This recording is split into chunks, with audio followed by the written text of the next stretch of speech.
kehidupan keseharian kita. Anak kita itu kan sudah pasti dididik dengan baik kan. Lalu ketika anak itu tidak tahu kemana arahnya, siapa yang mengarahkan dia?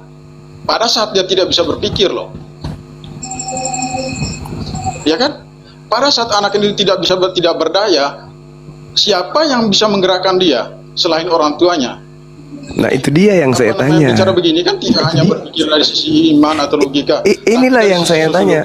Kan Bagaimana Anda membina kemudian keimanan anak Anda ketika diperhadapkan dengan keadaan Tuhan yang Anda sembah bernama Yesus itu pernah menjadi bayi imut? Seperti apa Anda mendidik anak Anda untuk kemudian memiliki iman yang betul? Sementara itu kan ini Bang, ini kan ini gini ya. Anak baru lahir, saya membesarkan dia, mendidik dia, karena dia tidak tahu dia kemana nanti arahnya itu ya. Saya sebagai orang tuanya sebagai Katolik, saya mengajarkan dia sebagai Katolik. Iya, itu dia yang saya tanya, saudara. Sebentar dulu, di situ dia bermain logika, Bang. Nah, bagaimana logikanya main ketika ada Tuhan jadi bayi?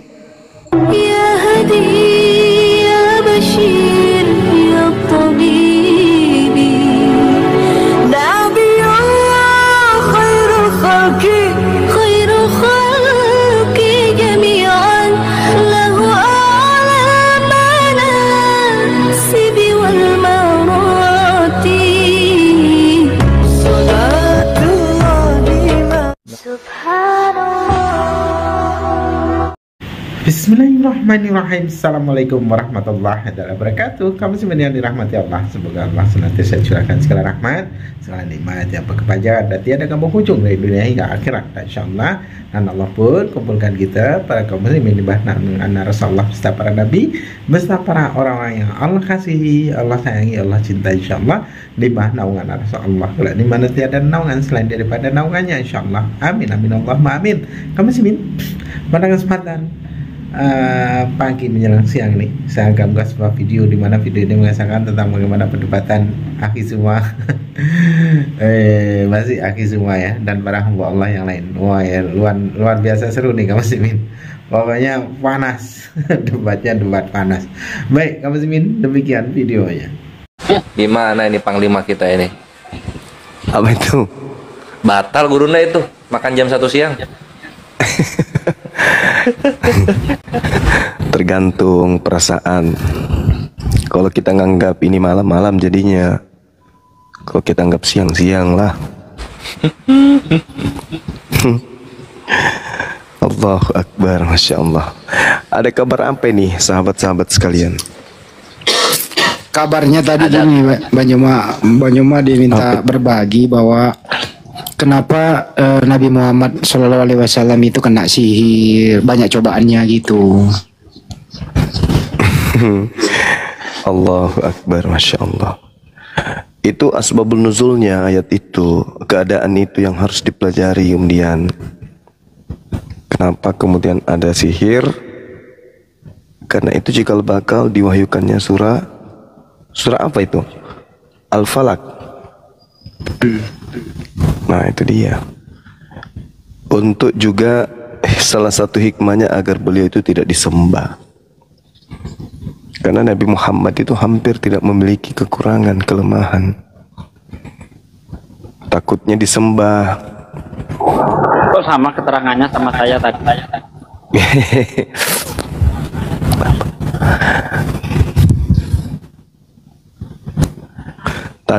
Takutnya disembah. Kan gitu ya kan ya. Karena beliau itu hampir sempurna. Sebagai manusia kemudian dengan adanya sihir ya ketahuan kalau dia itu juga manusia. Tapi kalau kita dudukkan, kita setarakan dengan sembahan-sembahan agama pagan, Nabi Muhammad itu jauh lebih sempurna. Ya sehingga ditakutkan beliau itu disembah oleh orang-orang yang tidak berkepala. Itulah salah satu hikmahnya Nabi Muhammad alaihissalam kemudian kena sihir. Begitu Bang Handi. Iya, jadi tidak ada manusia itu yang sempurna, menyamai kesempurnaan sang pencipta gitu ya, nggak ada ya? Iya, betul. Meskipun nabi-nabi itu maksum, tapi setara dengan Tuhan itu nggak mungkin. Karena kesempurnaan itu hanya milik Allah. Seperti itu Bang Handi. Jadi kemudian kalau dia tidak memiliki kekurangan seperti manusia makhluk, takutnya nanti disembah kemudian oleh orang-orang yang tidak punya kepala gitu. Oke, coba kita ke Kepas dulu. Kepas, selamat malam Pas. Assalamualaikum, selamat malam. Malam. Menurut kamu Yesus itu sempurna nggak Pas? Hah? Menurut kamu Yesus itu sempurna nggak? Sempurna lah, dia kan Tuhan. Tengoklah kan. Yang saya tanya sekarang sama Bang Jimat, mana lebih mulia, mana lebih hebat, Yesus atau Muhammad? Alhamdulillah, kalau Nabi Muhammad itu tidak ada iblis yang menyerupai dengan Nabi Muhammad. Tapi kalau Yesus, ada iblis yang menyerupai dengan dirinya, yang bergelar Kristus, yang diikuti oleh saudara Kepas. Yang Anda lanti dan Anda dudukkan sama seperti Tuhannya Yahudi bernama Kristus itu adalah iblis yang menyamanyamakan dirinya dengan Yesus. Tidak ada iblis yang menyamanyamakan dirinya dengan Nabi Muhammad. Dengan kata lain, Nabi Muhammad tidak bisa ditiru iblis, sedangkan Yesus bisa ditiru oleh iblis. Di mana dalilnya? Menurut pengakuan Yesus, Matius 24 nomor 4 nomor 5, waspadalah kepada penyesat. Penyesat ini dalam bahasa Yunaninya planos, pembohong, penipu alias iblis, sebab akan muncul kemudian banyak orang dengan memakai namaku dan berkata akulah Kristus. Nah, apa buktinya atas nubuat Yesus ini? Di dalam Galatia 1 nomor 11 nomor 12, Paulus menerima pengajaran dari sosok roh, dari roh makhluk halus yang mengaku Yesus Kristus. Nah, itu bukti bahwa ternyata Nabi Muhammad tidak pernah dijiplak, tidak bisa dijiplak oleh setan, sedangkan Yesus itu ditiru-tiru oleh setan. Begitu Bang. Sementara Bang Jimat, Elohim Yahweh, Tuhan Yesus sudah datang kepada saya, Nabi Muhammad nggak pernah datang ke dalam saya. Kebetulan saja Yesus berkata waspadalah kepada penyesat yang datang kepadamu mengaku Yesus. Seumur hidup saya nggak pernah saya didatangi Nabi Muhammad. Saya didatangi Tuhan Yesus. Memang Nabi Muhammad itu sudah pindah alam ke alam barzah. Sedangkan Yesus yang asli tidak ke alam barzah, dia ke alam langit. Berbeda. Alamnya di langit dengan alam barzah itu berbeda. Sedangkan yang datang kepadamu itu bukan anak Maria. Yang datang kepadamu itu adalah iblis yang mengaku-ngaku Yesus. Sebagaimana nubuatan Yesus akan muncul banyak Yesus palsu dan mengaku Kristus. Gitu Kepas. Pernah juga iblis datang kepada saya, tapi dia nggak pernah mengaku Tuhan. Jadi Tuhan pernah datang kepada saya, iblis pun udah pernah datang kepada saya. Nah, artinya berbeda Muhammad iblis kena berbeda racun dengan kok Tuhan. hebat. yang penting jangan kena tombak mati. Berbeda Tuhan, berbeda iblis. Nah, ketika Yesus datang, saya nggak pernah dikatakan saya iblis, tapi iblis mengatakan saya iblis gitu loh. Jadi nggak bisa air dan minyak bersatu gitu loh. Ya susah, karena Anda mau berkelit kemanapun, kata Yesus, penyesatnya itu muncul, mengaku bernama Yesus dan bergelar Kristus. Anda nggak bisa lari kemana-mana, mau salto kemanapun, nggak apa-apa, nggak bisa menolong Anda, nggak bisa. Ketika ditanya Yesus, ya paman, kata lu bakal datang penyesat ya. Yes, namanya siapa penyesat itu? Yesus. Dia bergelar apa? Kristus. Jadi saudara mau lari kemana? Yang datang kepada Karisten, bagaimana Karisten didatangi kemudian oleh sosok roh. Makanya pengajaran daripada Yesus palsu itu mengatakan bahwa Kristen itu penyembah roh. Roh itu adalah makhluk halus. Berarti kalian itu menyembah makhluk halus. Iblis itu makhluk halus. Mat hebat. Jangan kau bawa-bawa Nabi Muhammad. Nabi Muhammad kemudian tidak pernah didatangi makhluk Gimana hebatnya? bernama Yesus Kristus. Tak ada hubungannya. Loh, iblis itu memang hebat. Lukas 4 nomor 6. bukan iblis. Iblis berkata, Iblis itu bisa- kepadaku telah diberi kuasa baik di langit maupun di bumi. Iblis itu memang hebat. Sedangkan nabiku Nabi Muhammad hanya seorang nabi. Dia manusia biasa yang kemudian diberi mukjizat oleh Allah Nabi yang untuk kena mengajarkan racun itu Al-Quran kepada artinya seluruh apa? umat Kalau manusia. nabi yang Itu kena- saja. Ya wajar kalau Nabi Muhammad kemudian kena racun, wajar, namanya juga manusia biasa. Yang bahaya itu andai saja Nabi Yesus menubuatkan Nabi Muhammad. Faktanya yang dinubuatkan oleh Yesus itu adalah sosok penyesat yang bergelar Yesus Kristus. Yang kena racun itu Al-Quran. Kalau Anda berbicara mengenai kena racun, tidak ada orang disalib cuma 3 jam bisa mati. Kecuali orang itu terlebih dahulu diracun, mati karena racun. Yohanes 19 nomor 30, Yohanes 19 nomor 30, setelah orang itu mengecam kemudian asam anggur, matilah dia. Nabiku Nabi Muhammad diracun pada saat perang Badar, 4 tahun masih hidup.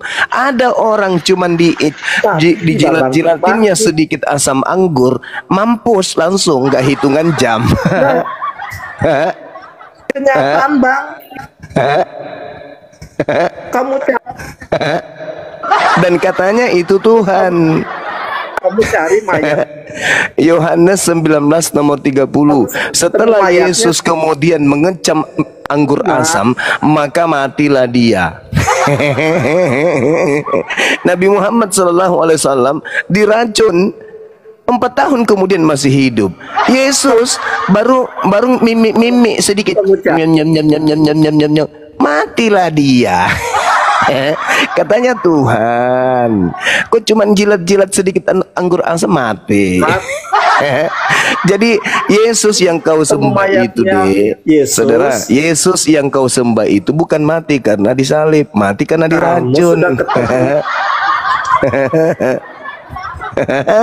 Coba jawab. Coba kau baca Yohanes 19 nomor 30. Setelah Yesus mengecam, menjilat-jilat sedikit. Kalau bahasa Jermannya, Yesus mencicipi. Ketika Yesus mencicipi, bahasa Jermannya itu mencicipi anggur asam itu, maka matilah dia. Nah, kok bisa kayak gitu? Tetangga saya namanya Pak Bom-Bom, setiap hari setiap malam minum anggur asam sampai perutnya sedikit lagi meledak, nggak mati-mati. Ada Tuhanmu, cuman kemudian icap-icap sedikit anggur asam kok mati. Yang mati itu kan kedagingannya. Mati kedagingannya. Ditombak, darahnya habis. Allahu Akbar, Masya Di Allah. perjanjian lama kan udah jelas. Yang keracunan itu juga kan Ketika dagingnya darah Nabi itu Muhammad, habis, rohnya tidak matilah keracunan, Yesus. samanya. Allahu Akbar, Masya Allah. Nabi Muhammad diracun, Bung. Nabi Muhammad diracun. Itu dia kemudian tidak mati. Bahkan kambing yang sudah dimasak, mendidih, itu berbicara kepada Nabi Muhammad. Yang mati itu kedagingan Yesus. Sedangkan Tuhanmu yang bernama Kristus itu, anggurnya tidak berbicara, langsung aja masuk ke dalam perutnya, nyoklok, mampus, mati. Innalillahi wa inna ilaihi rajiun. Kau katakan manusianya yang mati, jasadnya yang mati, ya sama Nabi Muhammad juga, jasadnya yang kena racun, rohnya kagak. Bedanya Nabi kami hidup 4 tahun, kemudian Tuhanmu langsung mati saat itu juga. Itu kan Jadi ditombak, sebenarnya, darahnya jadi kan sebenarnya, sorry, Yesus sebenarnya, itu kan ditombak, darahnya habis. sebenarnya, Makanya di dalam bukan, perjanjian lama, dikatakan, enggak bukan, gini bukan. loh. Coba kau baca dulu Darah adalah Yohanes. nyawa. Coba kau baca Makanya- dulu Yohanes 19 nomor 30, Bang. Baca coba di situ, Saudara Kepas. Hah? Minum anggur mati dia. bukan gara-gara ditombak. Jadi Yesus itu sebenarnya mati bukan karena disalib, mati karena diracun. Maaf ya, memang sakit tapi itu fakta kawan. Apa tujuannya saya uraikan ini semua? Apa tujuannya saya ungkap ini semua? Karena saya inginkan kalian itu selamat, jangan gila permanen. Masa ada masuk akal nggak itu Tuhan diracun mati? Tuhan loh, Tuhan pencipta langit dan bumi diracun, cuman sedikit pun mati dia. Ada Nabi Muhammad diracun, daging yang dimasak itu berbicara. Yesus kan disalibkan, ditombak. Yesus nggak mati karena disalib. Yesus nggak mati karena disalib. Seperti hewan, kalau Yesus habis mati, darahnya metong lagi saudara. ya. Yesus mati karena diracun. Dalilnya Yohanes 19 nomor 30. Sayangnya ada tertulis. Jadi mau kau sembunyikan seperti apapun tidak bisa. Saya bacakan sama saudara. Setelah Yesus mengecap cuka itu, maka katanya, sudahlah genap. Lalu ia menundukkan kepalanya serta matilah dia. Siapa yang tanggung jawab anaknya orang mati gara-gara minum racun anggur? Saya kalau ada pada saat itu ku bawa pergi klinik atau puskesmas atau ke rumah sakit. Ini dibiarkan, matilah dia. Saya tidak menista, saya tidak menghina. Dalil tertera di dalam kitab saudara. Inilah yang Al-Quran katakan. Wa makaru wa makarallah wallahu khairul makirin. Kalian ingin menipu Allah, tetapi Allah telah memperdayai dengan membalas kejahatan kalian. Bible sendiri yang membuka aib. Yohanes 19:30, sesudah Yesus meminum anggur asam itu, berkatalah dia, sudah selesai. Lalu ia menundukkan kepalanya, maka matilah dia. Mati. Jadi dia itu bukan disalib, mati bukan, tapi karena diracun. Kamu tidak ada dikatakan Edi sama saya aja main mute. Aduh. Sesudah Yesus minum anggur asam itu, saya ini jauh, maka matilah Yesus. Tapi kamu sudah mati dia. Kejang belum apa-apa. Nah, matinya di mana? Matinya memang di atas salib, karena diracunnya di atas salib. Tapi bukan karena salib yang menyebabkan dia mati, karena racun. Jadi mulai besok kalau bisa saudara Kepas, lepaskan itu kalung salib di leher. Kau ambil racun, botol racun, kau gantung di lehermu. Karena itu adalah simbol kematian Tuhanmu. Gereja-gereja kalau bisa tanda salib itu diganti dengan botol racun. Merek apa yang bagus racun itu? Rundup. Racun rundup. Jangan pula botol balok asin nanti yang kau simpan di situ. Jangan botol vodka, jangan. Ya, anggur saja. Apa racun runduk atau racun rumput. Karena itu dalilnya, Bung. Ya, sesudah Yesus meminum anggur, anggur. Dia berkata sudah selesai. Lalu dia menundukkan kepalanya, maka dia pun mati. Mati dia. Memang matinya bukan di kasur, bukan juga di rumah sakit, bukan. Memang di atas pohon disalib, digantung. Tapi bukan karena salibnya yang membunuhnya, tapi yang membunuhnya itu anggur. Jadi Tuhanmu itu mati gara-gara meminum anggur asam. Itu dalilnya, iya, itu kusampaikan karena begitu tertulis di kitab tak. Seandainya tidak begitu tertulis di kitab tak, ya mungkin bisa jikapan kita rubah. Seandainya umat Islam juga tidak nak baca kitab tak, tidak nak pelajari kitab tak, mungkin bisa jadi rubah-rubah sedikit deh, sedikit mau rubah sedikit supaya orang lain bisa juga sedikit-sedikit bisa kena framing atau apa kan jomai namanya, kena tipulah sedikit kan gitu. Jadi bukan karena disalib Yesus itu mati, tapi Yesus itu mati karena minum racun. Nah ini racunnya ini yang mau ditahu apa mereknya. Jadi, supaya kita kasih minum. Gini loh Bang Bima. Sebenarnya Tuhan kita memang beda, sangat beda. Ya memang beda. Tuhanku memang. Itu maha hidup. Tuhanmu mati gara-gara anggur. Makanya kan saya bilang beda kawan. Masa mau sama antara Tuhan dengan bukan Islam Tuhan? Sama orang Israel sama nggak? Bani Israel? Iya sama. Kalau Tuhannya Bani Israel, karena Bani Israel Mana kenapa ada di tidak Israel bisa? Allah? Ada nggak Tuhannya Bani Israel mati karena racun? Yahweh hanya di sana. Di sana dia Yahweh hanya, mana pun orang itu manggil Allah. Tuhanku maha hidup dan maha mematikan. Tuhannya Yahudi, Ulangan 32:39, maha hidup dan maha mematikan. Yang dikatakan maha itu cuma satu, nggak boleh dua. Nggak boleh dua. Kalau yang disebut maha itu cuma satu. Maha Esa berarti satu-satunya, nggak ada yang lain. Nah, mereka mengatakan Tuhan mereka Maha Esa. Kami juga mengatakan Tuhan kami Maha Esa. Yang Esa itu cuma satu. Berarti Tuhan yang mereka sembah dengan Tuhan yang kami sembah sama. Sedangkan Tuhanmu 3. Beda kita kawan, beda. Beda kelas. Kita tuh Tuhanmu sebenarnya 3. nggak apa, istilahnya memang beda Tuhan kita. Ya memang beda. Oh, Tuhan mana ada Tuhan kami itu mati karena diracun.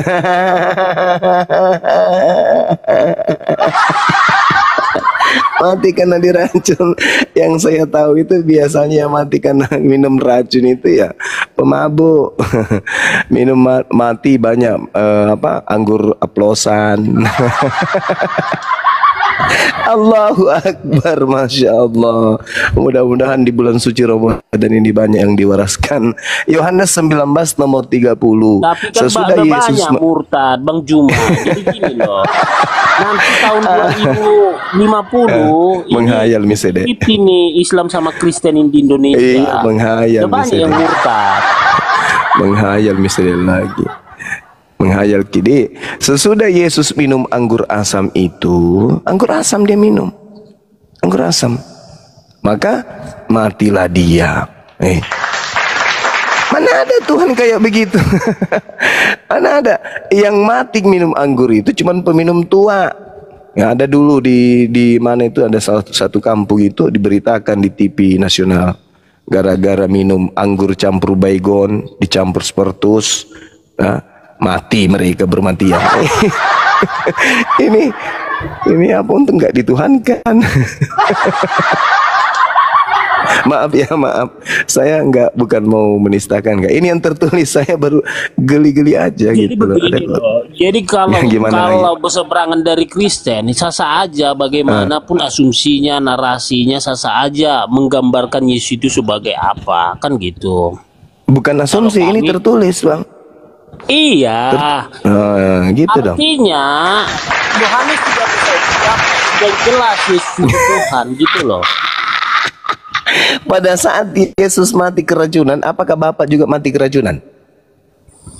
Ilahi kan di surga. Oh, berarti dia yang nggak ikut mati. Keilahiannya kan nggak meninggalkan Yesus. Berarti dia dan Bapak tidak satu kalau begitu. Satu mati, satu hidup. Pada saat Yesus, aku dalam dia, dia dalam aku, kami adalah satu. Pada saat Yesus mati diracun, apakah Bapak ikut mati? Oh enggak, memang sengaja ilahi itu membiarkan Yesus, makanya dibilang Eloi Eloi lama sabatani, mengapa kau tinggalkan aku, ke dalam tanganmu kuserahkan rohku. Artinya Yesus pasrah itu loh. Pasrah, berarti ada dua Tuhan, satu mati satu hidup, betul? Itu kedagingannya yang pasrah. Berarti yang mati ini diracun daging. Ya iyalah, kan dia minum Tuhan. Minum itu. Bukan yang Tuhan. Asam itu anggur asam. Berarti bukan Tuhan. Yesus Tuhan.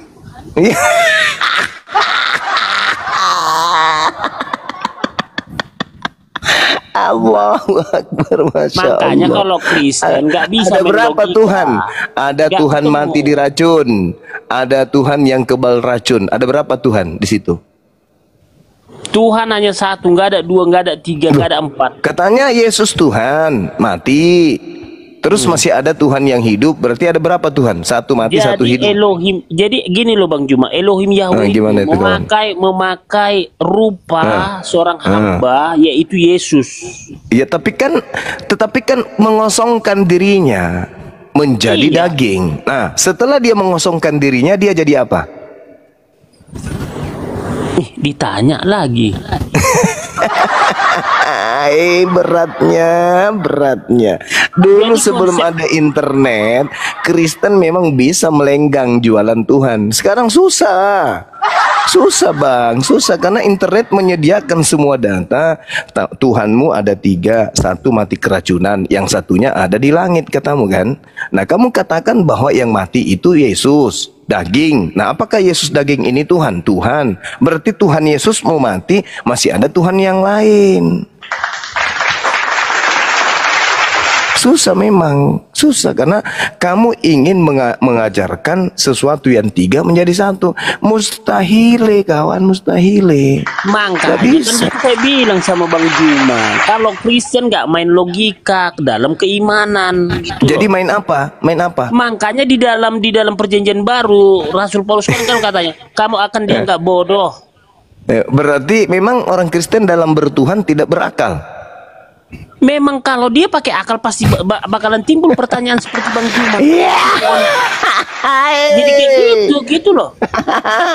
jadi pertanyaan. Jadi untuk masuk Kristen, masuk Kristen harus mematikan akal, begitu? Bukan mematikan akal. Lalu bagaimana caranya saya mau masuk Kristen kalau akal saya masih berfungsi? Begini loh Bang Juma, Tuhan bisa Gimana? apa aja. Dengar dulu Bang. Kenapa lagi Tuhan yang bisa apa aja memang? Yang masalah ini konsep ketuhanannya Kristen. Ketika saya mau masuk Kristen, saya harus mematikan akal dulu, betul? Makanya Yohanes 1 ayat 1 itu manusia. Yang firman menjadi salah itu salah. Yang benar adalah Tuhan menjadi manusia. Kau baca Kolose 6, Filipi 2 nomor 6. Tuhanmu yang dewa itu menjadi kosong dirinya lalu mengambil rupa manusia. Nggak ada lagi Tuhan. Dia sudah menjelma menjadi manusia. Kalau Yohanes 1 itu cuman filsafat, itu filsafat himne Plato yang diambil. Yang benar di dalam konsep Kristen itu harus merujuk kepada Filipi 2 nomor 6. Jadi jangan kemana-mana. Nah ketika Yesus itu mati, ya Tuhan mati dong. Harus diakui dengan jujur itu. Apalagi? Tuhan Yesus sudah datang, saya udah dimaterai masuk surga. Iya, yang keluar dari kubur itu yang kamu maksud kan? Betul? Benar nggak? Yang naik ke surga. Iya, yang keluar kanan Allah yang Bapa. keluar dari kubur.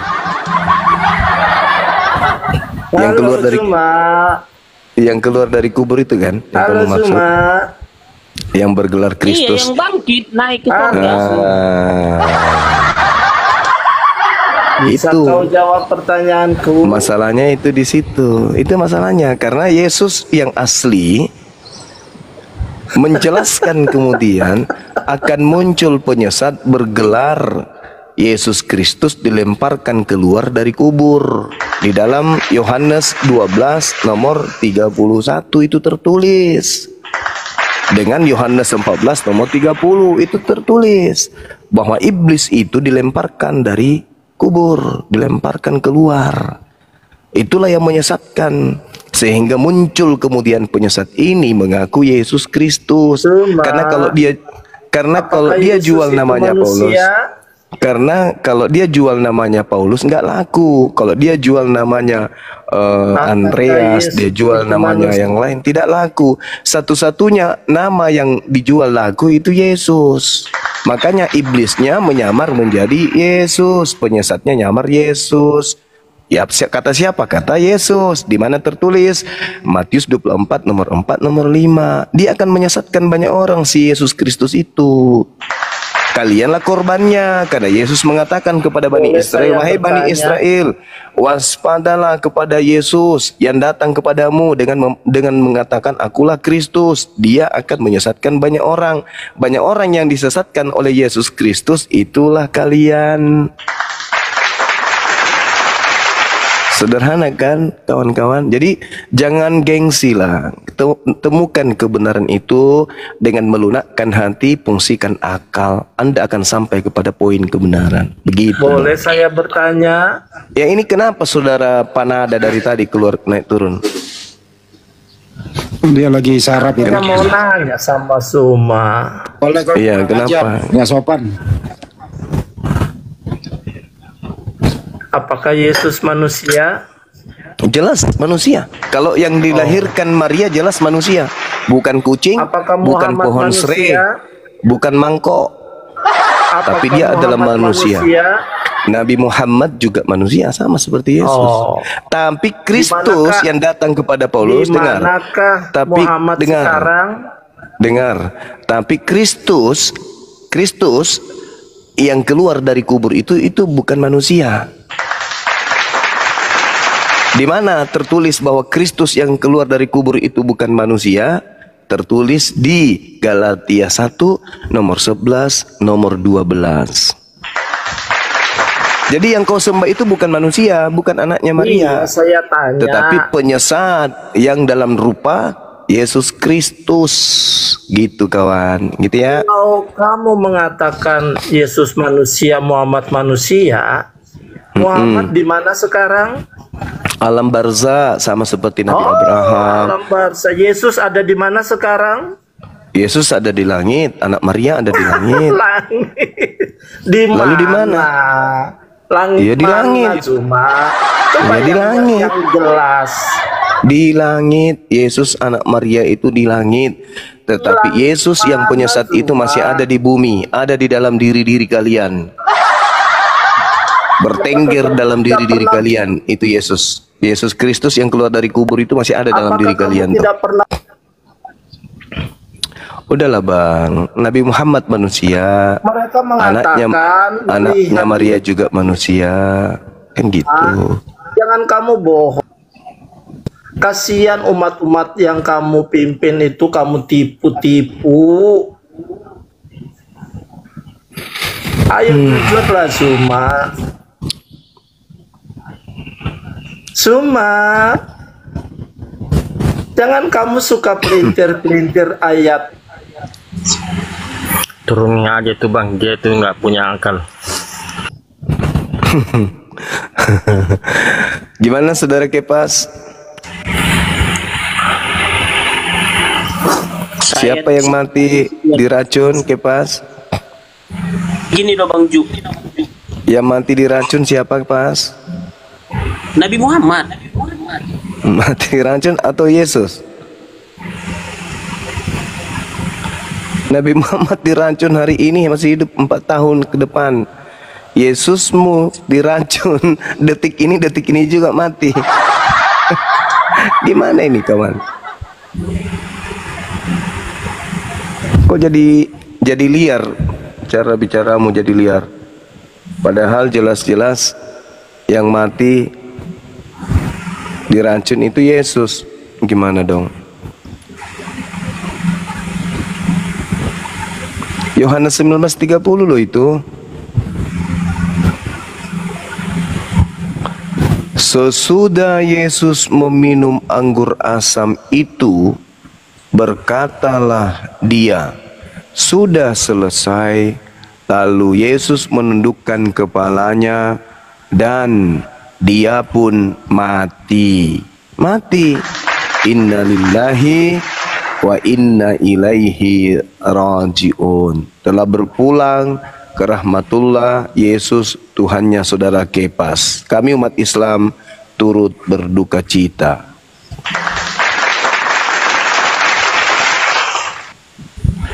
Ada lagi yang mengatakan Yesus sampai sekarang masih hidup. Ya memang. Kami umat Islam juga mengakui itu. Yesus yang anak Maria masih hidup. Yesus yang keluar dari kubur juga masih hidup. Kami akui itu. Kami akui. Yesus yang keluar dari kubur itulah yang membimbing kalian, ya, ibadah minggu, makan babi. Itulah yang membimbing kalian.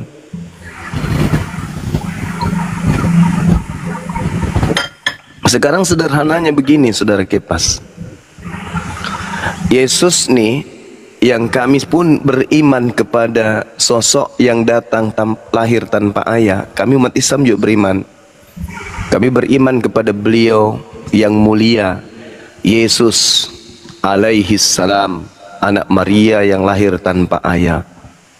Kami beriman, beliau adalah tokoh, dia adalah nabi yang suci, yang diutus Tuhan pencipta langit dan bumi, sebagai Mesias kepada Bani Israel. Kami percaya itu. Nah, ketika kemudian Yesus ini sebelum terangkat ke langit, beliau mengatakan akan datang penyesat setelahku, gelarnya Kristus. Kita harus jujur akui itu. Tidak ada dia mengatakan penyesat yang datang setelahku itu bergelar Sallallahu Alaihi Wasallam, nggak ada. Tapi bergelar Kristus. Nah, antara Islam dan Kristen, siapa pengikut Kristus? Kristen. Kristen yang mana? Kristen ya apa? Kristus yang mana yang diikuti oleh Kristen? Kristus yang bukan manusia yang datang ke Paulus. Sedangkan Yesus Kristus yang manusia itu hanya untuk Bani Israel saja. Kalau Kristus yang bukan manusia itu untuk seluruh dunia. Karena dia mengatakan, kepadaku telah diberi kuasa baik di langit maupun di bumi. Pergilah ke seluruh dunia, jadikanlah semua bangsa menjadi pengikutku. Pengikut apa itu? Pengikut Kristus. Kristus yang mana, Dek? Kristus yang mana? Kristus yang bukan manusia. Berarti Kristus yang bukan anak Maria. Gitu. Jadi Kristus itu ada dua kelompok. Kristus yang anaknya Maria dan Kristus yang bukan anaknya Maria, yaitu yang bukan manusia. Apakah Kristus yang datang kepada Paulus itu manusia? Bukan. Apakah Kristus yang datang kepada Maria itu manusia? Manusia. Jadi beda antara anak Maria dengan Kristus yang kalian sembah, yang kalian tuhankan itu. Beda. Kebenaran dan hidup. Barang siapa yang percaya kepadaku, dia akan masuk surga. Oke, ketika Yesus berkata, aku diutus hanya kepada domba yang hilang dari umat Israel, apakah saudara Kepas percaya? Itu domba, maksudnya domba hanya khusus Bani Israel? Enggak. Berarti Anda nggak percaya, Cak Kangkung. Matius 15 nomor 24, Yesus berkata, aku diutus hanya kepada domba yang hilang dari umat Israel. Apakah Anda percaya kepada ucapan Yesus itu?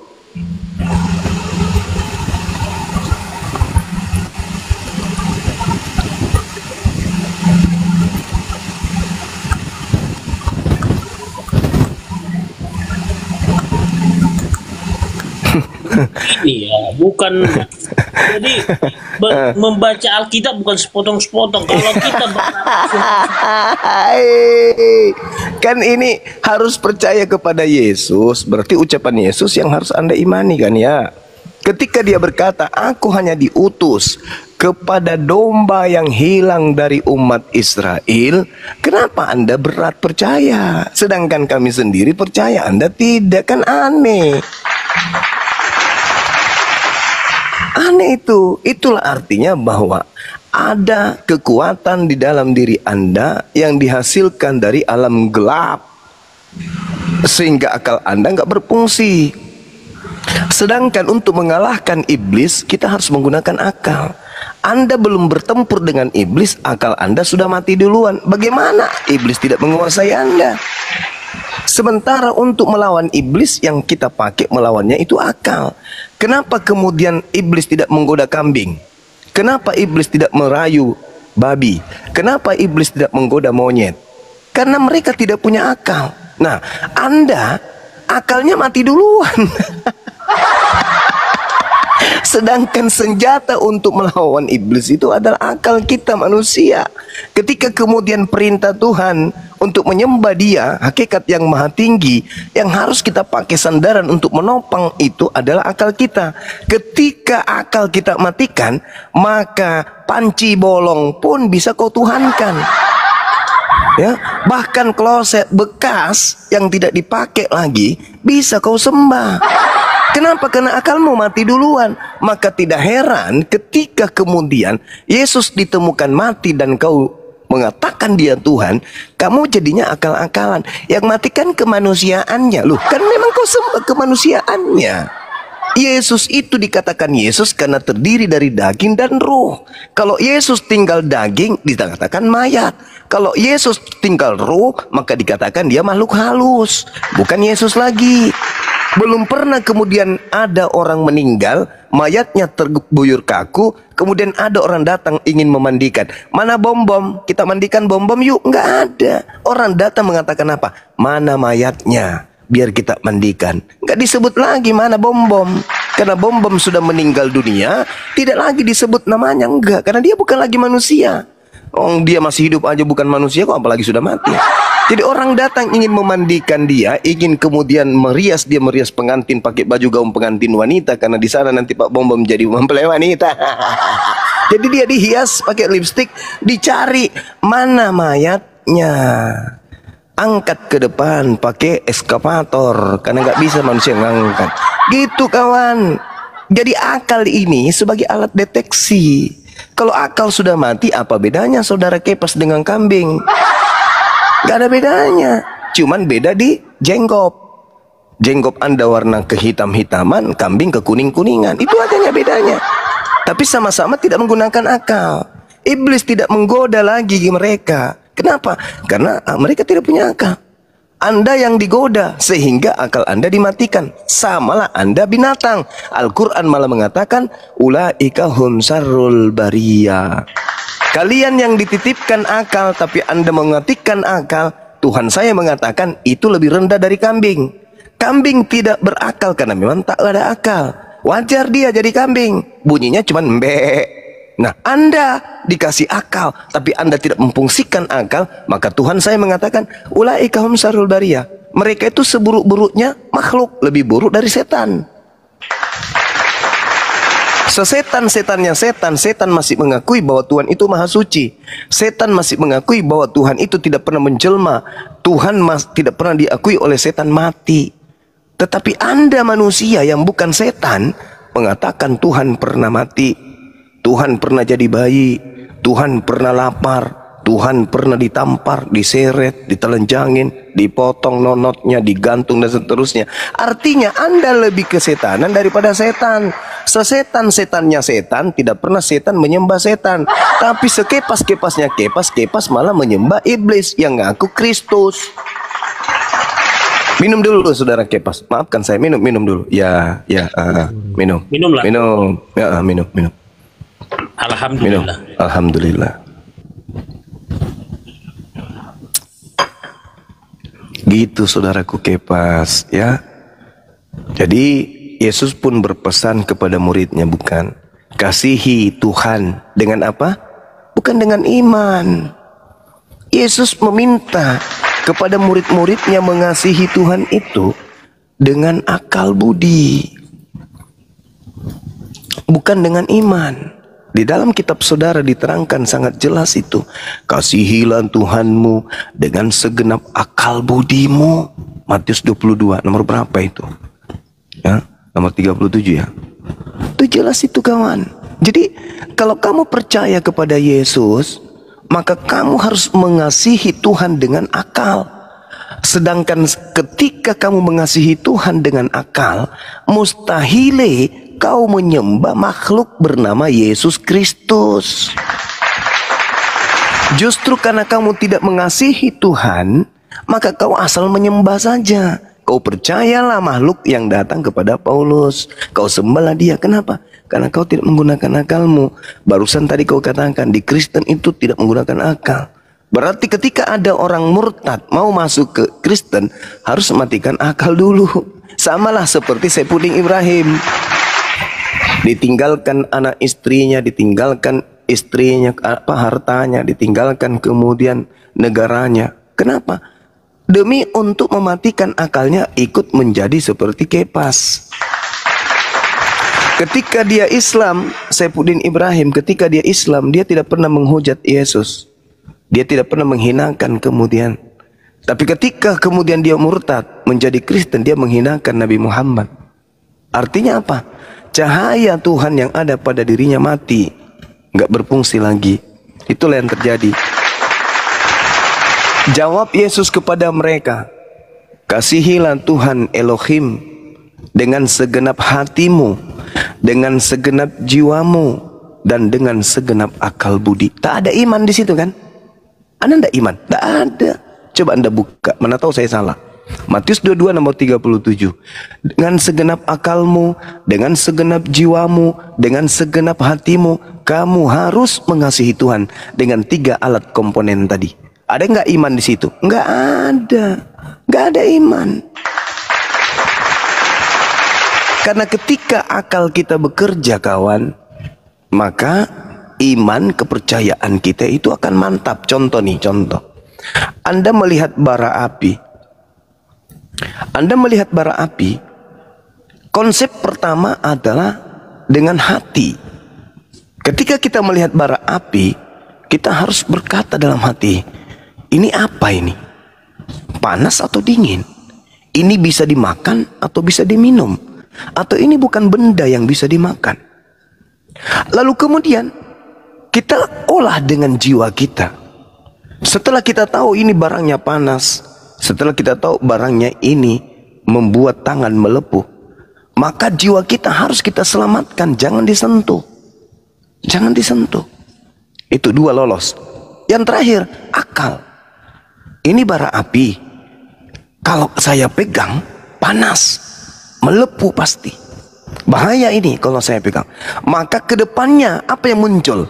Kerjasama antara hati, jiwa, dan akal membuat orang itu memiliki kepercayaan, memiliki iman. Apa imannya?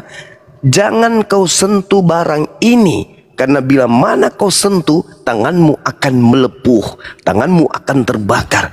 Itulah iman yang betul. Jadi kepercayaan bahwa bara api itu akan membakar tangan bila disentuh, itu adalah kepercayaan yang dihasilkan dari olahan hati, jiwa, dan akal. Tapi kalau manusia tidak punya hati, tidak punya jiwa, dan tidak punya akal, maka bara api itu bisa saja dianggapnya cendol. Bisa. Kenapa? Dia tidak pakai akal. Dipegangnya bengkak, melepuh tangannya, jiwanya tidak terselamatkan, mati dia, hatinya buta jadinya. Ini yang perlu saudara pahami. Jadi ketika asal mangap saja, asal congor, asal percaya, yang ada hanya membantah, Yesusnya mengatakan, hatimu, setelah itu apa? Jiwamu, setelah itu apa yang terakhir? Akalmu. Kerjasama antara hati, jiwa, dan akal dalam satu objek akan melahirkan suatu kedikdayaan percaya kepada sesuatu. Ayo. Tapi kalau akal mati, sekali lagi saya katakan, kalau akal mati, meskipun hatimu itu ada, jiwamu sebagai manusia ada, tetapi akalmu mati, sendal bolong pun bisa kau tuhankan. Itu makanya harus berhati-hati. Mengasihi Tuhan harus dengan akal. Karena kalau kita tidak mengasihi Tuhan dengan akal, ya tempat ayam mengeram pun bisa kau sembah. Karena kau tidak pakai akal. Mengenal pencipta kita.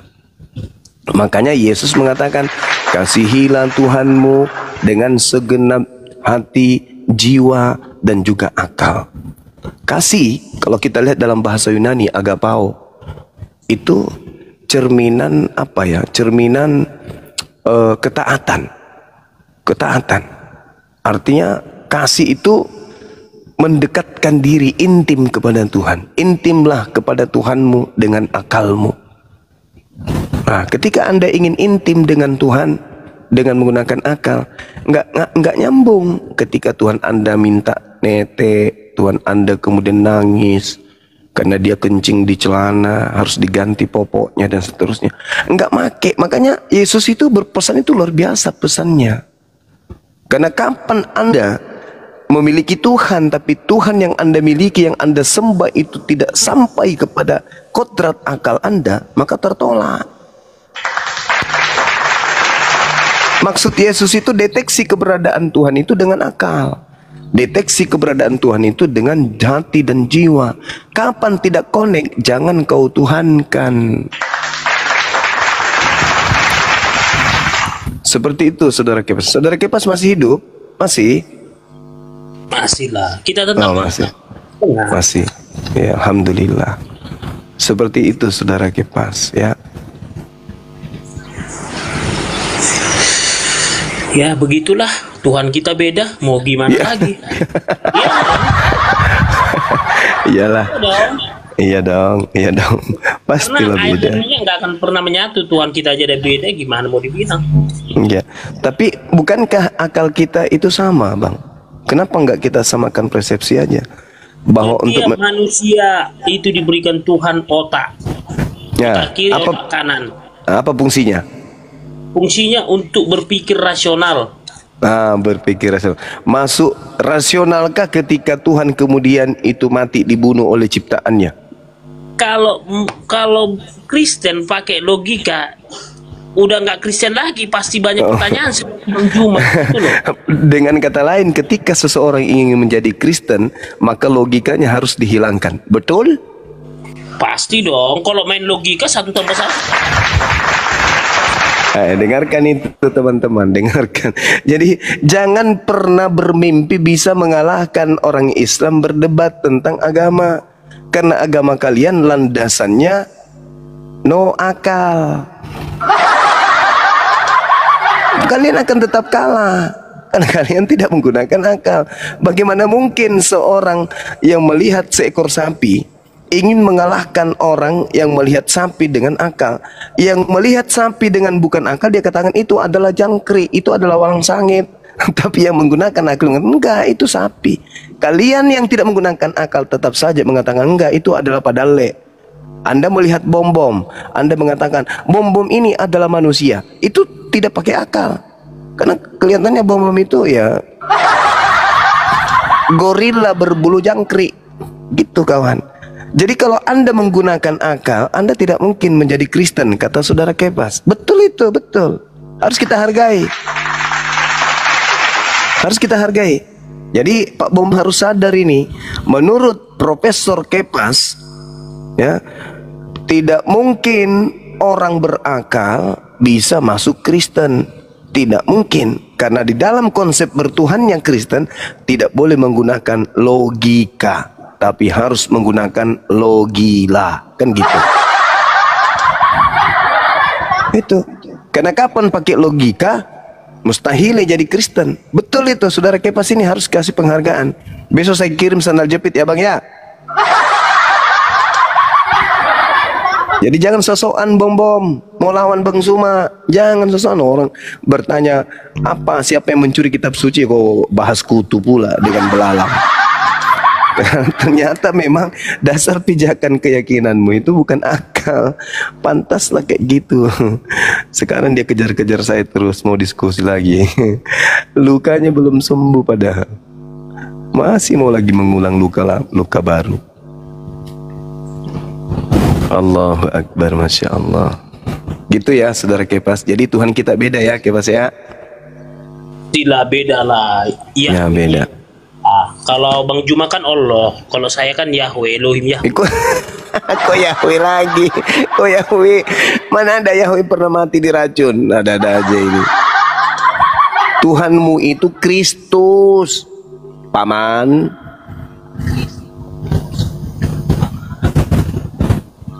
Yahweh tidak pernah bergelar Kristus. Malam Bang Juma, assalamualaikum. Malam kawan, malam, silakan. Mungkin ada yang bisa kita bagi dua aja ya, nggak usah Kepas. Ya, diskusi ini sih menarik ya. Setelah iya. Para panglima ya, memang secara logika banyak sekali kejanggalan yang didapatkan dalam. Suaranya kecil Bang, digedein dikit Bang. Halo. Bang Nige. Ya. Suaranya kecil Bang. Ya. Setelah mendengar paparan Bang Juma secara logika ya memang suaranya Bang kecil banget, nggak kedengeran, apalagi di YouTube itu kecil banget Bang. Coba digedein dikit. Ya, dengar ya. Ya, sekarang bagus. Ya, setelah mendengar paparan Bang Juma ini kan memang secara logika banyak sekali kejanggalan yang terjadi dalam ajaran Kristen ya. Gitu. Jadi saya ada orang Kristen pun juga ya sepertinya berpikir gitu ya. Abang Kristen, Bang? Saya Kristen, Bang. Dari sekte mana Abang ini? Sorry Bang Juma, saya Katolik ya. Oh iya. Iya. Memang alhamdulillah teman-teman kita Katolik itu banyak yang mu'alaf. Ya, itu ya mereka dapat itulah ya. Ya itu hak. Iya. Jadi maksud saya kan begini ya. Kita berbicara secara logika yang selalu didengungkan Bang Juma kan seperti itu. Ya, Cuma suaranya kecil Bang. Gedein dikit, kasihan yang di YouTube Bang, pengen ngedenger. Ya seperti yang dijelaskan Bang Juma ini kan selalu mendengungkan secara logika ya. Jadi siapa tahu juga nanti ya saya juga berpikir secara logika ya mungkin apa yang sudah menjadi dogma logika dalam Islam gitu kan gitu ya. Masya Allah. Ya, jadi maksud saya gini Bang. Ini kan diskusi begini kan edukasinya itu kepada siapa ini sasaran utamanya ini? Itu saya mau tanya dulu itu. Ya, kepada dua agama ini, Islam dan Kristen. Karena gini saudara, agama Kristen dan agama Islam itu sama-sama agama syiar, agama yang diajarkan agar orang lain di luar agama tersebut masuk memeluk agama tersebut. Kristen menginginkan Islam masuk Kristen, Islam menginginkan orang Kristen pun belajar tentang Islam. Jadi masing-masing kita. Jadi kalau ditanya ini tujuannya untuk siapa? Dua-duanya. Karena kami khawatir umat Islam juga yang awam ini bisa terperdaya. Iya. Nah dengan adanya materi seperti ini, insya Allah mereka dikuatkan. Seperti itu Bang. Ya saya juga berharapnya seperti itu Bang, supaya nanti umat Islam juga ya jangan sampai masuk Kristen juga berpikir dari sisi iman, itu harus berpikir dari sisi logika itu. Iya. Gitu. Jadi tapi ya gimana Bang? Ini kan diskusi ini kan dua arah ya. Iya betul Abang. Kira-kira penjelasan menurut logika Bang Juma itu supaya saya meyakinkan saya gitu loh. Coba jelaskan secara logika, menggambarkan tentang Allah secara logika itu Bang. Itu dulu pertamanya itu. Nanti kan kita bisa berkembang diskusinya ya. Iya. Oke, baik. Jadi kalau di dalam Islam itu Bang, ketika berbicara mengenai Tuhan, tidak ada kekuatan di atas muka bumi ini, alat atau apapun itu, yang bisa kemudian meneropong semisal mikroskop untuk melihat wujud daripada pencipta langit dan bumi. Nggak ada. Karena kenapa? Tuhan itu adalah absolut entitas, absolut yang tunggal. Nah, sedangkan tidak ada yang bisa disetarakan dengan dia di alam ini. Jadi kita tidak bisa kemudian memanifestasikan Tuhan itu dengan objek yang bisa kita dengar, yang bisa kita lihat. Tuhan hanya bisa dirasakan keberadaannya. Contoh, ketika kemudian kita tidur nyenyak, tidak ada kemudian orang yang berfungsi akalnya, di mana akal itu adalah serpihan cahaya dari Tuhan, dalam keadaan sehat walafiat, tidak terbangun ketika dia ingin buang air besar. Nggak ada. Seketika Allah gitu kan ya. Benar sekali. Itulah yang diterangkan di dalam Al-Quran. Sanurihim ayatina fil afaq wa fi ampusihim. Aku akan memperlihatkan. Maaf. Aku akan memperlihatkan kepada mereka tanda-tanda kebesaranku di segenap penjuru alam semesta dan pada diri mereka sendiri. Jadi kami umat Islam menyentuh keberadaan Tuhan itu cukup hanya melihat diri kami ini, bahwa siapalah kami ini yang tadinya lemah, kemudian belajar berjalan, kemudian berlari, sekarang gagah-gagahan dengan otot dada yang begitu bagus, lengannya. Siapa yang kita ini? Bahkan untuk sekedar mengenal roh kita saja, yang kita temani tidur, kita temani duduk, kita temani baring, bahkan selama kita tercipta jadi manusia, antara jasad kita dan roh kita tidak pernah berpisah. Tapi sayangnya nih, sekali lagi, sayangnya roh yang ada pada diri kita pun kita tidak kenali. Ayo, siapa yang pernah mengenal rohnya? Siapa yang pernah mengenal kekuatan esensi yang muncul pada dirinya sehingga tangannya bisa bergoyang, mulutnya bisa berbunyi? Siapa yang bisa mengenal itu? Tak ada. Lalu bagaimana mungkin kita bisa mengenal yang maha dahsyat? Cukup dengan mengetahui apa yang tertoreh kemudian di akal kita, bahwa pencipta langit dan bumi dengan menciptakan kita, dengan menciptakan keberadaan kita, itu bukti bahwa Tuhan itu ada. Itulah Allah, sanurihim ayatina fil afaq wa fi anfusihim. Dengan roh itu kan ya, ada roh itu ya. Oh jelas, karena roh itu adalah satu dimensi serpihan dari keberadaan eksistensi Tuhan. Dengan adanya roh kemudian manusia yang berakal akan mengetahui bahwa segenap gerak rasionalitas akal budi, estetika budi, pekerti yang kita rasa, yang kita anut, yang kita yang kita lihat, itu semua adalah roh manusia yang memiliki substansi imateri yang jelas, bisa membuat gerak dan seterusnya. Gitu Bang. Juma kan percaya dengan roh itu. Dari mana Bang Juma mengetahui roh itu? Oh jelas Bang. Bisa ini paham juga itu Bang. Iya, Al-Quran menerangkan kemudian bahwa tidak ada manusia yang diberi pengetahuan tentang roh. Itu Al-Quran. Dari Al-Quran ya Bang, maksud saya dengan logikanya Abang itu. Oke. Di dalam kehidupan kita sebagai manusia, roh ini adalah kehendak Tuhan dalam diri manusia. Roh tak terjelaskan dalam kecerdasan ide manusia manapun. Manusia tidak disebut sebagai manusia jika ia tidak memiliki roh. Ia akan berubah menjadi jenazah atau mayat ketika dia tanpa roh. Tetapi ketika ia tak berakal atau gila sekalipun, ia masih menyandang kedudukannya selaku manusia meskipun akalnya tidak berfungsi. Tetapi ketika kemudian jasadnya tanpa roh, meskipun dia seorang profesor tanpa roh, maka posisi manusia itu disebut jenazah, bukan lagi manusia.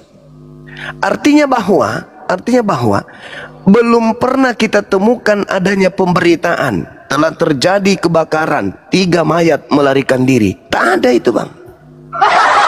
Kenapa? Karena dimensi kehidupan sudah tak ada pada diri kita ini. Itulah yang disebut roh. Itulah yang disebut roh. Manusia kita nih harus menyadari entitas roh di dalam diri kita, bahwa di sanalah kemudian. Maaf ya Bang. Gimana? Saya sangat hormat sama Bang Juma. Maksudnya begini, itu kan penjelasan seperti Bang Juma katakan itu, saya rasa itu kalau saya berpikir dari sisi logika saya juga, itu kan penjelasan dari sisi iman, bagian dari iman juga itu. Tapi maksud saya penjelasan secara logika untuk membuktikan bahwa itu memang roh itu adanya itu ya. Seperti apa gitu loh. Ini kan maksudnya, maaf ya Bang Juma ya, saya menghormati Bang Juma, tidak mengejar ini, tapi supaya saya mengetahui aja begitu. Ya tadi saya sudah menjelaskan padahal ya, bahwasanya roh di dalam diri manusia ini itu tak terjelaskan dalam kecerdasan ide manusia manapun. Tak ada yang dikatakan iman itu Bang, gitu maksud saya mungkin itu. Oh bukan iman, bukan iman kawan, bukan iman itu tataran logika sehat. Dijelaskan secara logika menurut saya ya Bang, maaf, menurut saya dijelaskan secara logika nggak akan ketemu itu roh itu. Ya tadi saya katakan padahal bahwa roh tak terjelaskan dalam kecerdasan ide manusia manapun. Anda paham tidak penjelasan Kondisi saya? yang tak terjelaskan itu apa yang nanti jadinya itu, Bang? Nah, untuk mengetahui kemudian adanya roh, itulah yang disebut akal. Penggerak eksistensi yang ada pada diri manusia itulah akal. Betul, sepakat. Tapi maksud Nah, saya, itu dia makanya. kita itu kan jangan mengatakan, maksud saya begini ya. Ini pribadi saya ini, Bang. Maaf banget. Tidak bisa kita hanya bermain dengan logika saja tanpa ada iman. Harus seiring sejalan gitu kan. Menurut saya ya, seiring sejalan logika dengan iman itu. Tetapi ada saat kapan kita memakai logika itu, saat kapan kita menggunakan imannya gitu loh. Gitu. Ya, itu betul kawan. Betul. Itu betul. Sayangnya sesuatu yang tidak masuk akal senantiasa selalu diakal-akalin untuk dijadikan sebagai konsep satu kebenaran semu. Padahal kedudukan akal itu mendudukkan objek-objek pada nilai-nilai tertentu, yang mana nilai itu bisa dikatakan benar, bisa dikatakan salah. Yang salah tetap salah, yang benar dikatakan tetap benar. Sedangkan kalau di iman saja yang tanpa akal, itulah yang terjadi seperti saudara Kepas tadi, bahwa ketika masuk Kristen tidak boleh menggunakan logika. Ini yang salah. Harusnya ketika masuk Kristen maka gunakan logika. Ketika logika Anda tidak kena kepada kepercayaan Anda, ya tinggalkan kepercayaan itu. Karena tolak ukur kesempurnaan manusia itu adalah penggerak eksistensi yang disebut akal dan ruh kita ini. Pembeda antara hewan dan manusia itu adalah akal gitu loh. Ya. Maksud saya kan begini ya, bicara tentang iman itu kan tidak bisa dijelaskan secara logika memang. Gitu. Jadi kalau saya katakan begini, kita bicara definisikan tentang Allah itu yang sangat besar, itu kan tidak terbatas pada ruang dan waktu. Tidak bisa dijelaskan secara logika memang. Gitu. Tetapi setelah kita mengimani itu, ya logika itulah yang dipakai. Itu menurut saya keyakinan saya di Katolik ya Bang ya.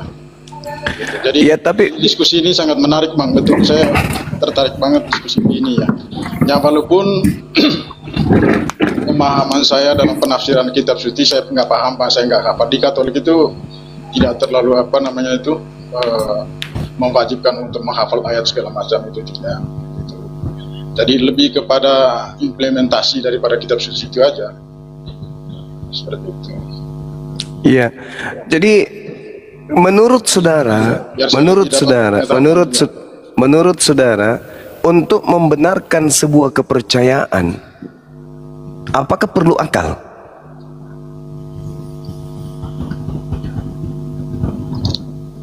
Untuk membenarkan sebuah kepercayaan, ketika saya sudah percaya, akal tidak berfungsi.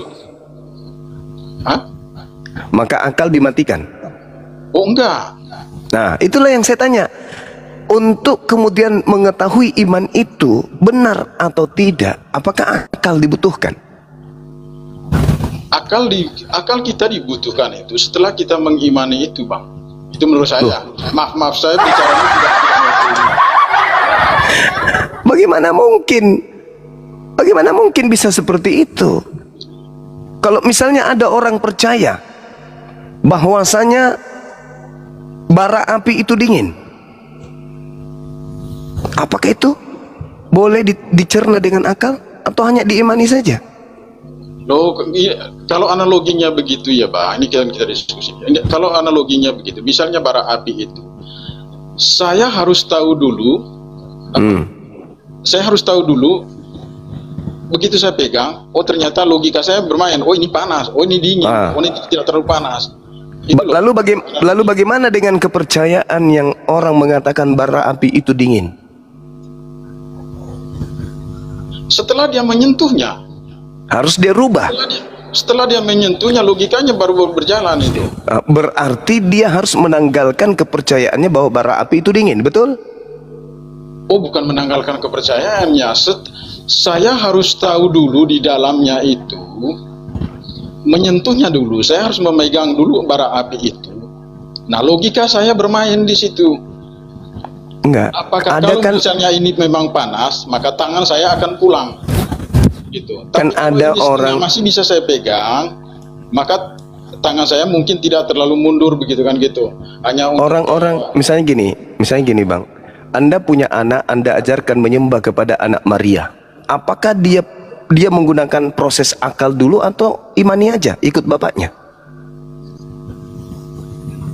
Bang, logika kita bermain itu kan setelah kita setelah kita di dalam, di situ kita mengetahui, oh ini ajarannya tidak baik, oh ini ajarannya benar. Nah, itulah pertanyaan saya. Ketika kemudian anak Anda besar bertumbuh, apakah mereka mengolah kemudian iman mereka terlebih dahulu, atau dia hanya didoktrin untuk mempertuhankan Yesus, anak Maria?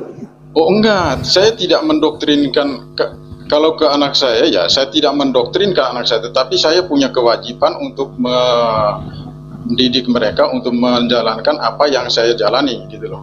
Ya, coba bagaimana Anda mempermainkan logika dia? Bagaimana mereka sudah memahami dengan akal mereka di situ? Kalau merasa dalam logika mereka itu tidak masuk dalam ajaran Katolik saya, silakan. Saya itu Ya, ini yang menarik, Bang. Dia di mana dia bisa. Ini yang menarik, Bang. Bagaimana Anda bisa melogikakan kepada anak Anda seorang Tuhan yang bayi imut? Coba kita buktikan ini dulu. Bukan cuma omon-omon. Coba, bagaimana Anda bisa meyakinkan anak Anda ada Tuhan yang pernah menjadi bayi dilahirkan oleh seorang manusia? Bagaimana Anda bisa melogikakan itu kepada anak Anda?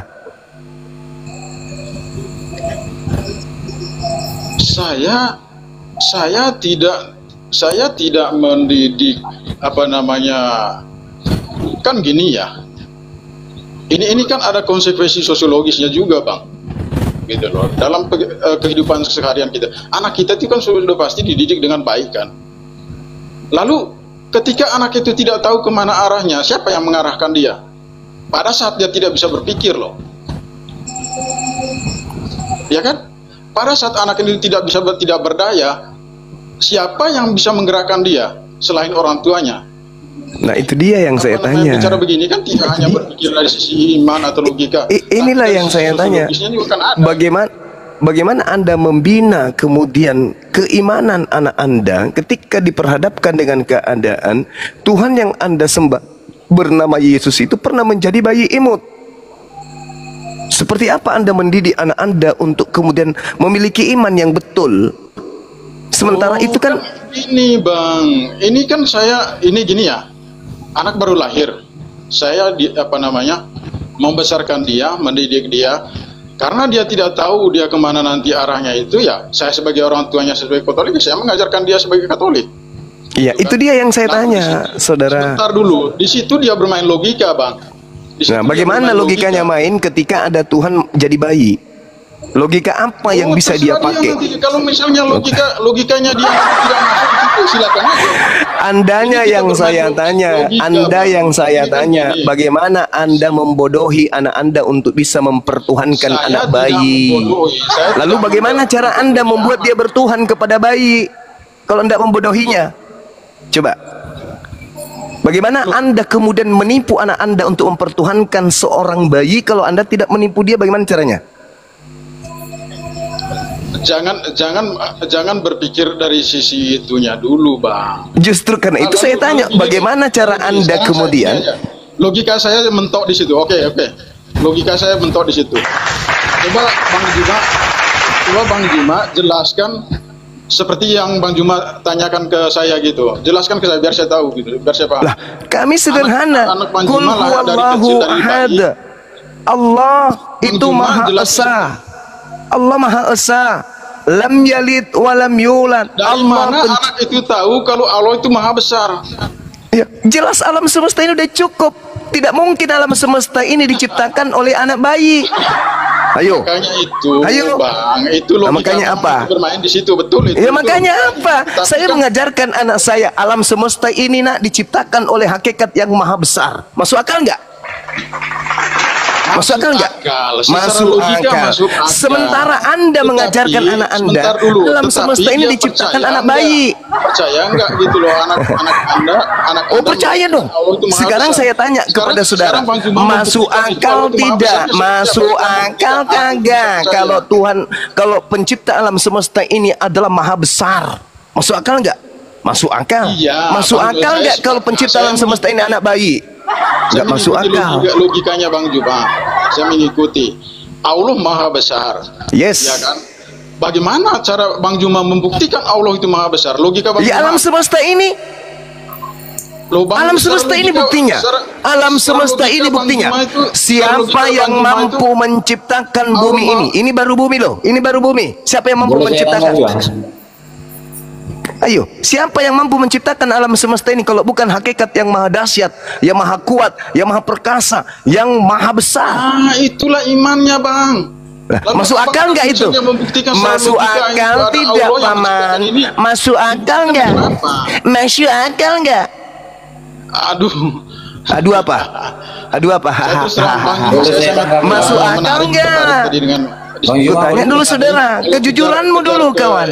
Kejujuranmu dulu, saya minta kejujuranmu dulu saudara. Masuk akal tidak alam semesta yang begitu dahsyat ini diciptakan oleh hakikat yang maha besar? Masuk akal nggak? Masuk akal.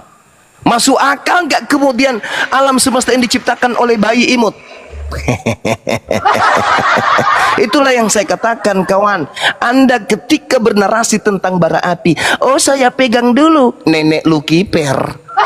Tak ada konsep itu di Kristen. Di Kristen itu imani aja bara api itu dingin. Imani aja Yesus si bayi inilah pencipta alam semesta. Itu yang ada. Makanya Kepas itu lebih jujur daripada Anda. Kepas jauh lebih jujur bahwa dalam Kristen tidak boleh pakai akal dalam beriman. Kristen itu cukup imani aja. Datang Anda gengsi-gengsian, padahal ujung-ujungnya ke situ juga. Malu, lebih bagus kayak Kepas, malu di awal daripada kayak Anda, malunya di belakang. Kan gitu kawan. Jadi kesimpulan saya di dalam Kristen tidak boleh pakai akal. Kalau masih mau jadi Kristen jangan pakai akal. Itu kata Kepas dan saya katakan itu betul. Karena tidak mungkin Kristen ini konsepnya rasional, nggak mungkin. Bagaimana mungkin bisa rasional? Tuhan pencipta langit dan bumi jadi bayi.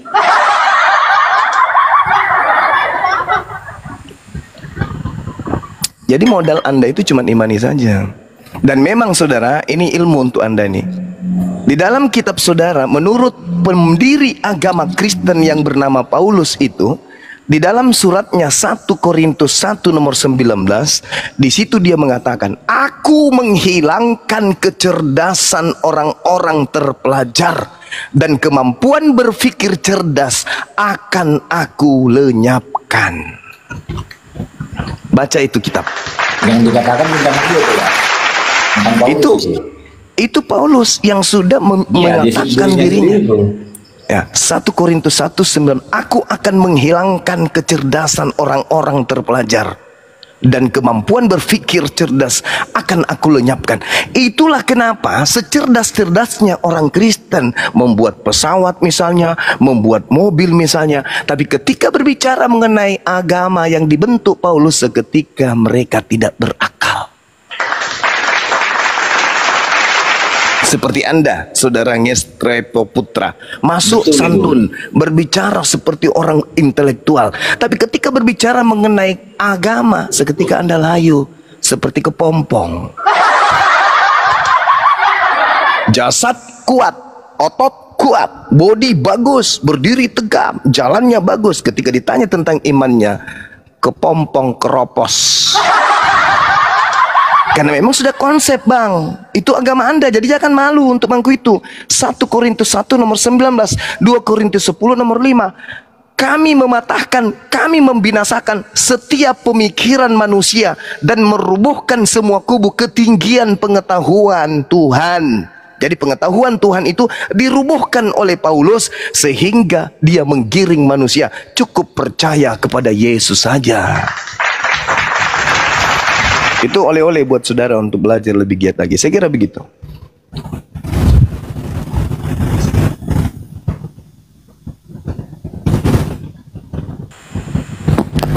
Boleh saya tanggapi, Bang?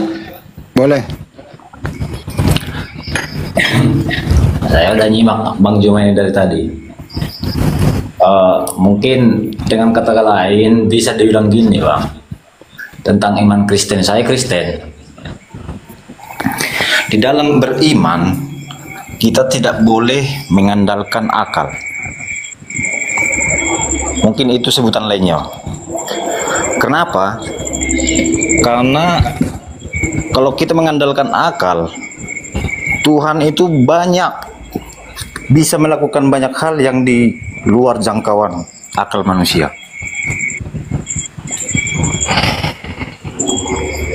Mungkin itu kalimat yang lebih cocok itu yang dibilang Bang siapa tadi, Kepas ya? Iya. Kita tidak bisa mengandalkan akal. Kenapa? Banyak hal yang bisa dilakukan Tuhan yang di luar jangkauan akal manusia. Jadi gini kawan,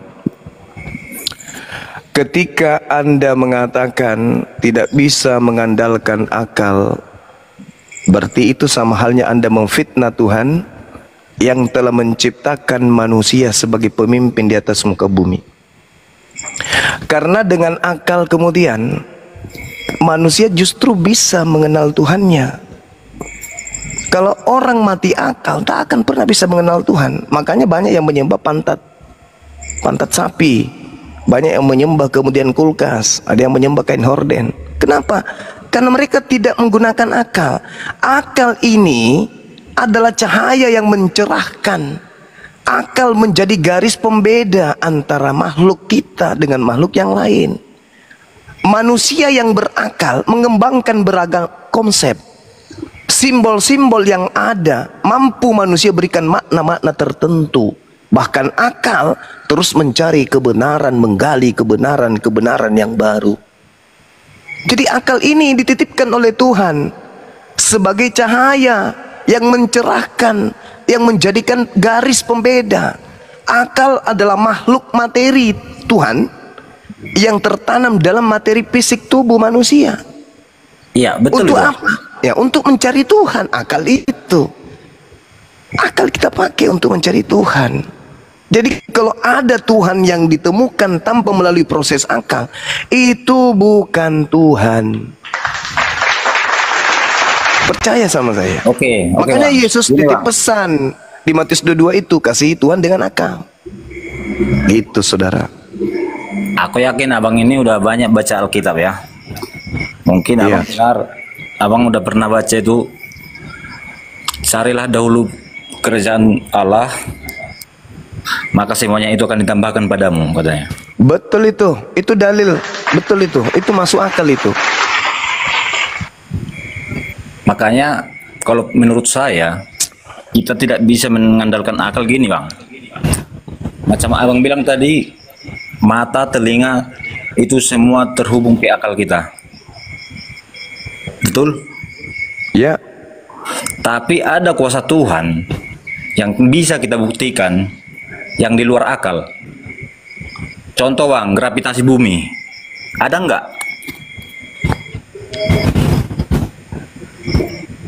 Ada nggak gravitasi bumi? Ada. Nah, jelas tapi bisa ada. Kalau kita misalnya orang bodoh yang belum mengetahui itu sampai sekarang, bisa itu kita buktikan atau bisa itu kita cari tanpa kuasa Tuhan. Saudara, Al-Quran saya membahas tentang isyarat-isyarat tentang adanya gravitasi bumi. Contoh, surah Al-An'am ayat 59, surah Al-Hajj ayat 65, surah Al-Baqarah ayat 74, surah Luqman juga menjelaskan tentang itu. Ini Al-Quran, wahyu Tuhan ini. Dan itu dibenarkan oleh sains. Kalau sudah berbicara sains, berarti sudah berbicara logika, berbicara rasio. Itu kawan. Ini loh bang. Nah, apalagi? Siapa yang bisa buat gravitasi bumi itu? Ya pencipta alam semesta inilah pasti. Siapa yang bisa buat medan magnet itu? Ya, pencipta alam semesta inilah pasti. Elektromagnetik. Pencipta alam semesta kita lah pasti. Ya. Maksudnya gini Bang, kami makanya saya bilang tadi, maksudnya bukan mematikan akal atau menghilangkan akal. Lah itu di ajaran Paulus percaya begitu. Tuhan beriman itu. Halo. Nggak bisa mengandalkan akal. Selamat Mungkin itu pagi. kalimat yang lebih cocok. Selamat pagi. Ya, masalahnya Paulus yang mengajarkan itu. 1 Korintus 1 nomor 19, 2 Korintus 10 nomor 5. Kalau Paulus maksudnya gini Bang, dia kan orang terpelajar. Kesemuanya itu diabaikannya demi mengikut Yesus. Itu maksudnya di tulisannya itu. Nah, iya, maksudnya dia meninggalkan pemikiran dan kecerdasan kan? Halo. Artinya bagi Paulus itu lebih berharga keselamatan jiwanya daripada semua yang didapatkannya di bumi. Itu. Bagaimana mungkin bisa sampai kepada keselamatan kalau akal nggak berfungsi? Alat untuk kembali menemukan Tuhan itu cuma akal, nggak ada yang lain. Balik lagi kita nih Bang. Ya itu dia masalahnya. Itu dia masalahnya. Makanya saya katakan kalau orang tidak menggunakan akal sehat, cuman iman saja, kain horden pun bisa jadi Tuhannya. Kan gitu. Yang penting saya percaya, akal saya matikan. EGP dengan akal. Kan akal tidaklah menjadi alat untuk sampai kepada Tuhan. Itu keliru. Justru hanya orang yang berakal lah yang kemudian bisa menemukan Tuhannya. Kalau orang tidak berakal, apapun yang disuguhkan neneknya, kakeknya, nenek moyangnya, itulah yang dia sembah. Karena tidak menggunakan akal. Padahal Yesus menitik beratkan kepada akal. Kasihi Tuhan, taati Tuhan dengan akalmu. Berarti akal yang harus menjadi dimensi awal untuk sampai kepada Tuhan. Sekali lagi saya katakan, kalau tidak menggunakan akal, karena fasilitas sudah disediakan oleh Tuhan, yang bertuhan, tidak bertuhan, yang menyembah Tuhan atau yang menyembah pohon, semuanya dikasih oksigen. Yang tidak bertuhan ataupun yang bertuhan, semuanya bisa menikmati apa yang ada di atas muka bumi ini, fasilitas yang disediakan oleh Tuhan, sehingga kenyamanan itu muncul. Nah, untuk untuk menemukan kemudian jati diri, konsep bertuhan yang benar itu, apa yang menjadi dimensi tolak ukurnya? Ya akal, saudara. Anda punya iman, Islam punya iman. Apa tolak ukurnya untuk mengukur iman kita mana yang benar? Iman akal. Gak mungkin yang lain. Ya itu makanya aku bilang tadi Bang, kalau Kristen nggak cukup akal. Nah, lalu bagaimana caranya Kristen mengatakan tidak cukup akal sementara dilampaui? Itu maksudnya. Saudara, sebelum Anda melampaui akal, maksimalkan fungsi akal dulu. Yang Anda katakan tidak semuanya akal, itu sudah betul itu. Itu sudah betul. Masalahnya akal Anda tidak Anda konekkan dulu. Anda mematikan akal, lantas kemudian memainkan iman. Setelah iman Anda bertolak belakang dengan akal, muncul istilah akal-akalan. Kan begitu poinnya. Ya iya dong. Mana bukti akal-akalannya? Kenapa Tuhan Anda itu mati? Apa akal-akalannya? Karena pada saat itu dia adalah manusia. Akal-akalan itu. Sedangkan Tuhan itu dalam kitabnya Yahudi atau di dalam Islam, Tuhan bukan manusia dan bukan anak manusia. Jadi akal sudah mati di sana. Karena terlanjur diimani, maka dimainkanlah yang disebut akal-akalan. Muncullah konsep 100% Tuhan, 100% manusia. Apakah itu disifati Tuhan? Adakah Tuhan bisa mati?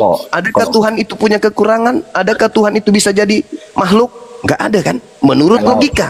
Tapi karena Anda sudah terlanjur Yesus sudah rencana Allah dari jauh itu. Nah, itu dia. Itu non Kristen.